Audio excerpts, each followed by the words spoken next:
ಇಸ್ಲಾಂ ಅಂದರೆ ಅದು main book ಬಂದು ಕುರಾನ್, ಸರಿನಾ? ಆ ಕುರಾನಿನ ಅನ್ನೋದು ಒಂದು ಆಯತ್ತು ಹೇಳಕ್ಕೆ ಇಷ್ಟಪಡ್ತೇನೆ.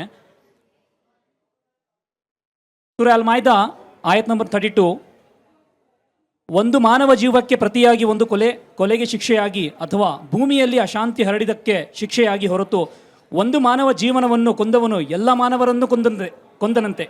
ಹಾಗೆಯೇ ಅದನ್ನು ಒಂದು ಮಾನವ ಜೀವನವನ್ನು ರಕ್ಷಿಸಿದವನು ಎಲ್ಲ ಮಾನವರನ್ನು ರಕ್ಷಿಸದಂತೆ. ಸೊ ಇದು ಬಂದು ನಾನು ನಮ್ಮ ಕರ್ನಾಟಕ ಜನತೆಗೆ ನಾನು ಉತ್ತರ ಕೊಡೋಕ್ಕೆ ಇಷ್ಟಪಡುತ್ತೇನೆ. ಇದು ಇಸ್ಲಾಮಿನ ಕ್ಲಾರಿಫಿಕೇಷನ್. ಸೊ ದಯವಿಟ್ಟು ಫಸ್ಟು ಧರ್ಮಕ್ಕೆ ನೀವು ಬರಬೇಡಿ. ಎರಡನೇದಾಗಿ ನಾನು ಇನ್ನು ಕ್ಲಾರಿಫಿಕೇಷನ್ ಕೊಡೋಕ್ಕೆ ಇಷ್ಟಪಡ್ತೇನೆ ಅಂದರೆ, ಎಲ್ಲ ಸಮುದಾಯದಲ್ಲೂ ಕೆಟ್ಟ ದಾರಿ ತಪ್ಪೋರು ಇದ್ದಾರೆ. ಅದು ಹಿಂದೂಯಿಸಮ್ ಇರಲಿ, ಇಸ್ಲಾಂ ಇರಲಿ, ಕ್ರಿಶ್ಚಾನಿಟಿ ಇರಲಿ, ಎಲ್ಲದರಲ್ಲೂ ನಾವು ಭಾರತೀಯ ಇತಿಹಾಸವನ್ನು ನಾವು ನೋಡಿದ್ರೆ ಎಲ್ಲ ಧರ್ಮ ಕಡೆಯಿಂದಾನು ಟೆರರಿಸಮ್ ಆ್ಯಕ್ಟಿವಿಟಿ ಆಗಿದೆ. ಆದರೆ ನಾವು ಆ ಸಮುದಾಯವನ್ನು ನಾವು ಟಾರ್ಗೆಟ್ ಮಾಡೋಕ್ಕೆ ಆಗೋದಿಲ್ಲ. ಸೊ ಎರಡನೇದು.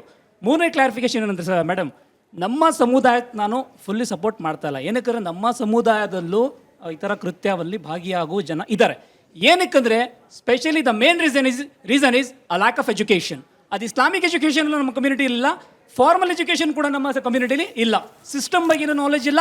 ಮತ್ತು ಇಸ್ಲಾಂ ಎಜುಕೇಷನ್ ನಮಗೆ ಮುಸಲ್ಮಾನರಾಗಿ ನಾನು ಚಾಲೆಂಜ್ ಮಾಡ್ತೀನಿ. ಬ್ಯಾಂಗ್ಳೂರು IT ಸಿಟಿ ರೋಡಲ್ಲಿ ನಿಂತ್ಕೊಂಡು ಸರ್ ಒಂದು 4 ಮುಸ್ಲಿಮ್ಗೆ ನೀವು ಕ್ವಶನ್ ಮಾಡಿ, ಏನಪ್ಪ ರಿಲಿಜಿಯನು, ಏನಪ್ಪ ಇಸ್ಲಾಂ ಅಂತ.